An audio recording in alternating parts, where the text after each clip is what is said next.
elektrarna zaustavila za potrebe remonta, ki bo trajal 32 dni.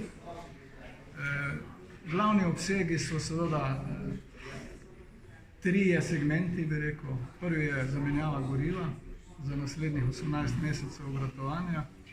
Drugi segment je tako zvano preventivno vzdrževanje opreme in sistemov, preverjanje struktur.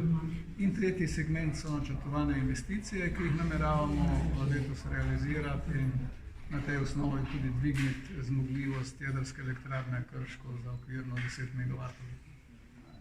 Lahko še dodate, da bi zadnji remont v tej prvi? Zagotovo, ta remont je zadnji v originalno načrtovanem obratovalnem obdobju 40 let, tako da s tem remontom zaključujemo to obdobje in prehajamo v obratovanje nadaljnjih 20 let, tako zvano podaljšano obratovanje oziroma dolgoročno obratovanje, ki ima seveda za osnovo dodatne vsebine, ki so bile realizirane v preteklih 10 letih.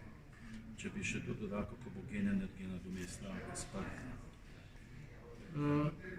Gen energija, po mojem vedenju, bo v glavnem nadomeščala to energijo na osnovi optimalne proizvodnje vseh hidroelektrarn, ki jih Slovenija premore, in pa na osnovi seveda polne razpoložljivosti termoelektrarne Brestanica.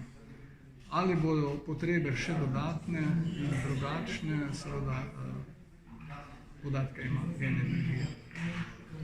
V nekaterih bolj pametnih medijih se je pojavljalo predvidevanja, da naj bi prišlo do redukcije, te verjetno ne bodo potrebne. Težko je napovedovati redukcije, prav je, da se opozarja na zaostrenost razmer, kar se oskrbe tiče. Redukcije pač ni možno napovedati in seveda nastopijo v ekstremnih in nepričakovanih situacijah.